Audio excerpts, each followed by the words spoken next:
네, 이렇게 지난해 12월 3일 이후 그야말로 숨가쁜 1년을 지나왔죠.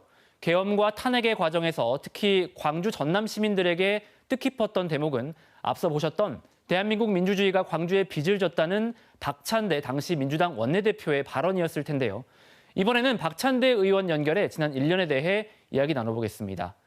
의원님 나와 계십니까? 네, 안녕하세요. 민주당 박찬대 의원입니다. 네, 의원님 요즘 부쩍 비상계엄과 관련해서 이야기 나누는 자리가 많으실 텐데 지난 1년간이 의원님께는 어떤 의미가 있었을까요? 정말 엄청난 일이 있었죠. 1980년 이후에 2024년도에 비상계엄이 있지 않았습니까? 이번에 이 비상계엄을 막아내고 새 정부를 세우는 그 과정은 깨어있는 시민의 조직된 힘이 내란을 막아내고 민주주의와 대한민국을 지켜낸 주권자 시민의 위대한 승리의 시간이었다 이렇게 생각합니다. 이 순간에도 긴박했던 날들이 스쳐 지나가실 것 같은데 계엄과 탄핵 정국 속에서 가장 기억에 남는 순간이 있다면 언제이셨을까요? 딱 이 모든 사건들이 전부 톱니바퀴처럼 다 엮여 있어가지고 모두가 기억나고 하나하나 생각나지만 딱 하나만 뽑으라고 한다 그러면 12월 7일 내란 수계의 윤석열에 대한 탄핵안을 상정하고 그리고 여야를 떠나서 입법부의 일원으로 반드시 탄핵하자.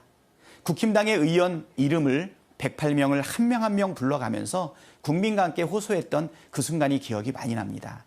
제가 먼저 외치고 국회에 있었던 우리 민주당 의원들이 함께 일어나서 외치고 다시 TV를 통해서 시청하고 있던 광장의 우리 국민들이 함께 외쳤던 아니 함께 울면서 호소했던 그 순간을 다음에 영상으로 보게 되니까 아마 우리의 그 외침과 호소가 바로 12월 14일 날 탄핵 의결로 연결되지 않았을까 이렇게 생각이 됩니다.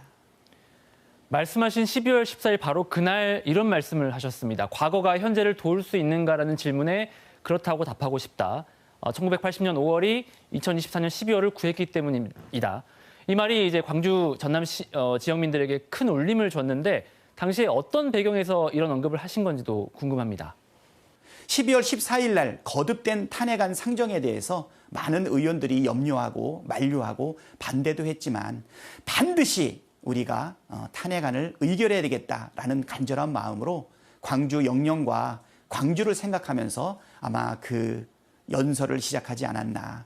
그래서 한강 작가의 말도 인용하면서 1980년에 광주가 2024년에 대한민국을 지켜낼 것이다. 그렇게 제안 설명을 하고 12월 7일에 그 호소가 국힘당 의원들의 마음을 움직이지는 않았지만 우리 국민들이 여의도를 모여들었던 그 인구가 100만 명에서 200만 명에 달하면서 국회를 포위하고 그리고 진군했던 그 역사적 그 행진을 통해 가지고 마침내 12월 14일 날 윤석열에 대한 탄핵안이 가결되지 않았나 생각합니다. 그 연설로 탄핵안이 이루어진 것 아닌가 이렇게 생각합니다. 우리 대한민국은 거듭거듭 우리 광주와 호남 분들에게 민주주의에 있어서 큰 빚을 졌다. 네, 그 같은 광주 정신을 현재 정치 지형에서도 계승하기 위해서 앞으로 정치권이 어떤 노력을 해야 한다고 보십니까? 계엄이 터진 지 1년이 되었지만 아직 누구에게도 마땅한 벌과 처벌이 이루어지지 않고 있는 상황이고요. 내란 재판과 관련해서도 많이 지지부진하고 있는 그런 상황입니다. 그래서 내란을 빨리 종식하고 개혁과제를 완수하고요. 필요한 제도 개혁도 이루어져야 된다 생각합니다.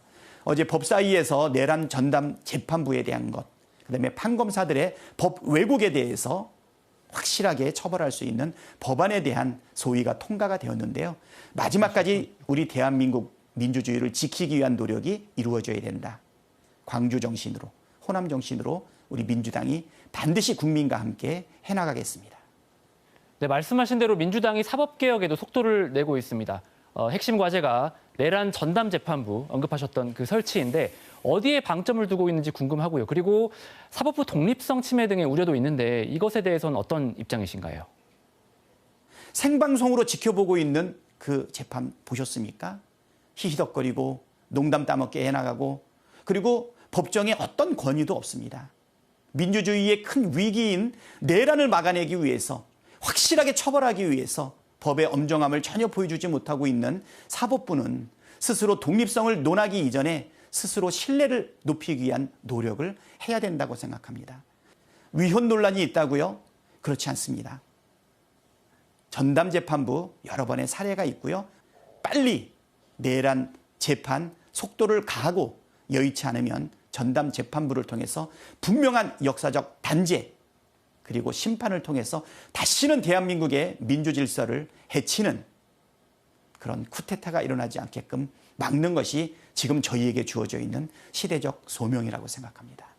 네, 내란 전담재판부의 필요성 설명해 주셨는데 탄핵안 표결에 불참한 국민의힘 의원들 이름을 하나씩 부르셨던 입장에서 지금 현재 국민의힘 행보는 또 어떻게 평가하신가요? 국힘당이 많은 국민으로부터 내란 동조 정당이라는 비난을 받음에도 불구하고 내란을 감을 넘지 못하고 있습니다. 내란을 끊어내고 다시는 이러한 내란이 일어나지 않게끔 단죄하고 처벌하며 새로운 미래를 열어가야 되지 않겠습니까? 여야를 뛰어넘어서 내란을 종식하고 개혁까지 완수한 다음에 함께 민생을 회복하고 경제 성장으로 그리고 국민 통합으로 그리고 내란을 극복한 여야가 협치의 길로 나갈 것을 간곡하게 호소합니다. 네, 마지막으로 지난 8월 당대표 선거에서 아쉬운 결과가 나온 뒤 의원님의 행보에 대한 궁금증도 여전한데 향후 어떤 역할 고민하고 계십니까? 네, 8월 2일 날 전당대회가 있었죠. 예, 이재명 정부의 성공을 위해서 제가 더 쓰일 수 있는 역할이 있다라는 생각으로 당대표 도전을 했는데 저의 역부족으로 사실 낙선했습니다.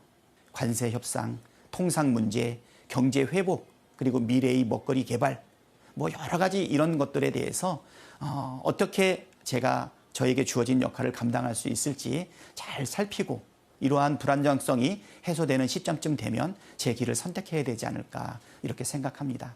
이제 저한테 새롭게 주어져 있는 역할은 무엇인지 국민과 함께 그리고 우리 당원들과 함께 시민들과 함께 고민해서 빠른 시간 내에 진로를 결정하도록 그렇게 하겠습니다.